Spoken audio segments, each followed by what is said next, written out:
মালওয়ালি মা বাঙালি। কথা হচ্ছে অভিনেতা আশিস বিদ্যার্থী বাংলার সঙ্গে তিনি ওতপ্রোতভাবে জড়িত রয়েছেন সে ছোটোবেলা থেকে। বাংলার বিভিন্ন অলিগলি তিনি ভালোই চেনেন।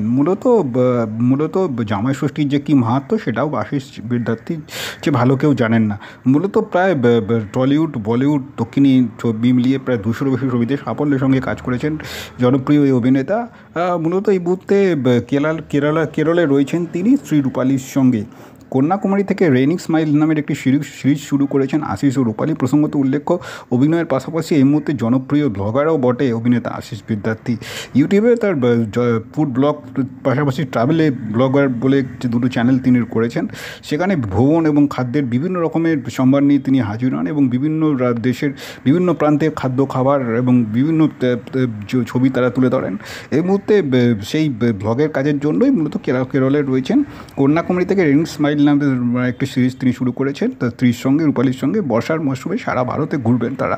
যাত্রা শেষ হবে কাশ্মীরে, তার সেখানেই পারবেন যেখানে সেখানে পারফর্ম করবেন। একটি নিজের স্পেশাল কমেডি শো শুরু করেছেন সিট ডাউন আশিস। এই যাত্রার জন্যই কেরলে রয়েছেন অভিনেতা তথা এই মুহূর্তে তিনি জনপ্রিয় ব্লগারও বটে।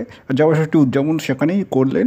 এই মুহূর্তে তার স্ত্রী জানিয়েছেন রূপালী গতকাল যে আশিসের শরীরের এক কথা মাথায় রেখে বিশেষ কিছু খাবার এখন তাকে বাড়ানো নিষেধ আছে চিকিৎসকের, কিন্তু বিশেষ তিনি রূপালী থেকে ছাড় দিয়েছেন। এদিন মাটন এর পাশাপাশি মিষ্টিতেও মতি ছিলেন। শ্বশুর তিনি জানিয়েছেন, পাশাপাশি জানাতে বলেনি শ্বশুর বাড়িতে থাকলে হয়তো আয়োজন এলাই হতো, কিন্তু এও এক বাড়তি পাওনা।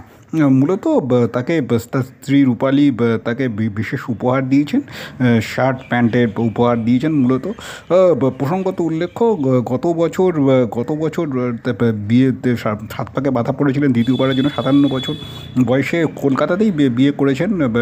মূলত দ্বিতীয়বার বিয়ে করেছিলেন এবং রূপালীর সঙ্গে দ্বিতীয়বার বিয়ে নিয়ে তাকে কম ট্রোল হতে হয়নি।